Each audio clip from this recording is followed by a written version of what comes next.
guys, welcome back to TikaTime. Today's session is going to be about love. You see my shirt? It has like love written in like 5 different languages. It's cute.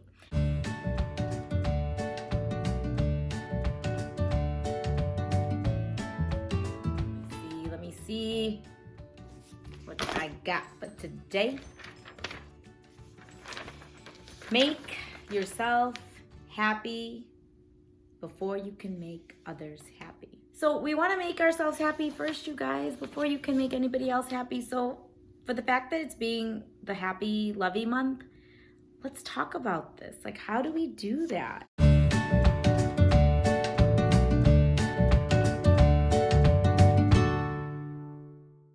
The most important person in your life is you.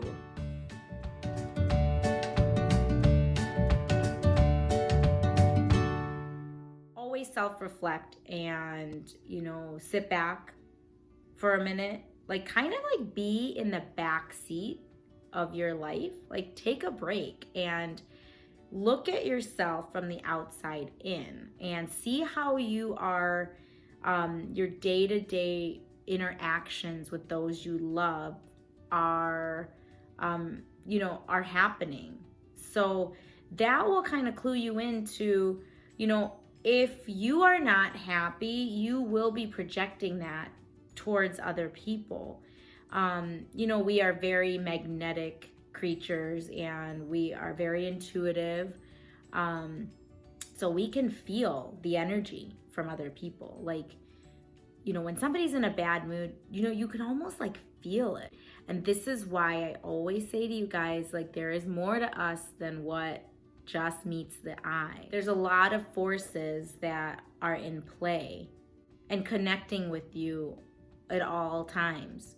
So, for you to be able to connect with those forces around you, have you heard of the law of attraction? We'll have to talk about that in another TikaTime session. But, I think the law of attraction is very similar to that, where if you think of things good and positive, those things will like weirdly attract to you.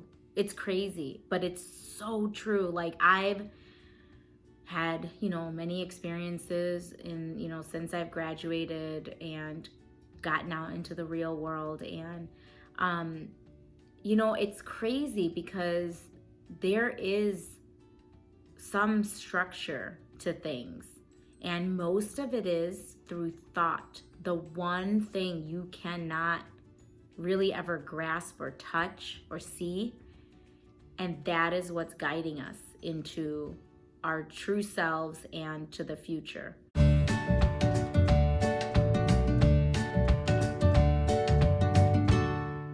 There are really 3 things that govern that whole situation of being content inside. And, that has absolutely nothing to do with anybody else. It's all within ourselves.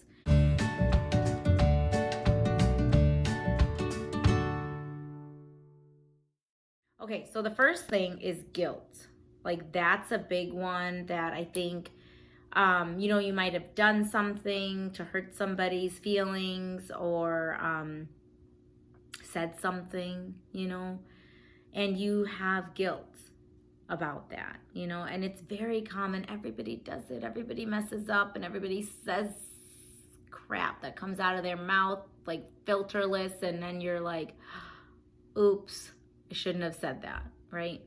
We've all done it. So don't worry so much though, because you're on your path to become a better person. And unless you fall and, trip over your words, things like that, like you're not going to get there. It's because it's like, if you are walking, you are starting to take the risk of falling. If you're standing still, you're never going to fall, on your own, something else could come at you, but on your own, unless you are progressing and walking and trying to take the chances and take the risk to say something you're not really going to know how that really fits or feels in your life. So I encourage you to say things out of the box that maybe if things aren't right around you, that you're compelled to like have maybe this feeling inside and you really need to get it out. Don't ever box your emotions. Don't ever keep that inside of you. If you're feeling guilty about something, you've got to talk to somebody.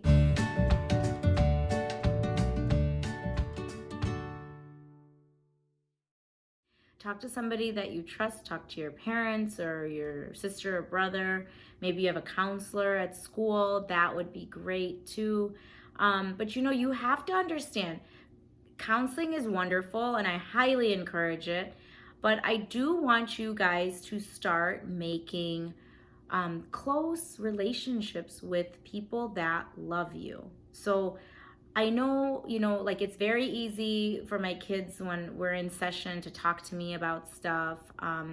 And I always encourage them to make sure that they're also enlightening their parents with the same information because parents a lot of times they're not sure about how you feel or how you're feeling that day. You don't give up much information. I know you guys, you hold it all inside, but that's fine. Maybe you're uncomfortable at the moment to talk about it, but just remember, like, you got to start talking about it. And your parents are like the best person because they are completely invested in you and completely love you for who you are. And even if that is not the best person right now, you're working on it. They know this. We've been through this. We've all been through this. So I think if you have feelings of guilt, maybe you did something mean to somebody, or you feel like you said something, you disrespected somebody, and now you're feeling down and out about that. I think first, it's absolutely fine to go hide under your covers. Then, if you need to, cry it out. You felt bad. It's like inside of you, and you gotta like get that out. Crying is the best thing. It's like detoxing your emotions. Seriously, when those drops come out, it's like they're flushing those toxic emotions out of you.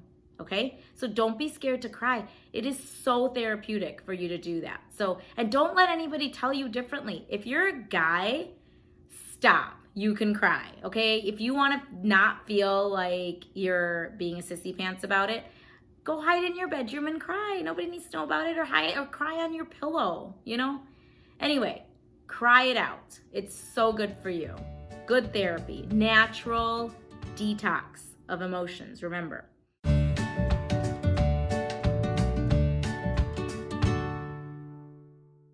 I think journaling is so awesome, and I started journaling when I was really young to help me just deal with my emotions. I'm a Pisces.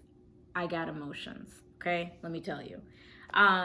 So, I just have so many thoughts and feelings and sensitivities. I mean, it comes with the whole Pisces territory. But I would say that we as Pisces are really intuitive, and we are very, what's the word, like respectful of other people's feelings, On the flip side, what's bad is like if we do something to hurt somebody, we are super like, we become super introspective and critical of that kind of behavior. And, for all the Pisces out there, please stop judging yourself over every little critical move that you're making. Growth is a process. Emotional growth is a longer process. Like, you're going to continue to emotionally grow through your 20s and your 30s and your 40s. Hopefully by the time we're in our 50s, we've got it down. But, like, emotional growth is really mature. It's very introspective. It's very personal. It's very rude and raw, and it's going to take a long time, and you got to give yourself the time to become wonderful. You can't rush that process. I think people usually rush that process by, like, if you've got guilt, it's like push it down. You know, you got self-doubt, push it down. You got fears, push it down. And you know, that's not how it works. You got to get all that out, okay? Nothing good comes out of holding everything inside of you. All right, you got to get things out. So, oh, I was going to say, so if you don't have some, or let's say like, you know, you definitely, I encourage you to talk to people, but if you, let's say you're not in the mood to talk to anybody, I think that journaling is so important. So, you know, after you're done crying it out, like you need to get to your journal, okay? And then once you start journaling, you might need to cry it out again. Go back to your pillow.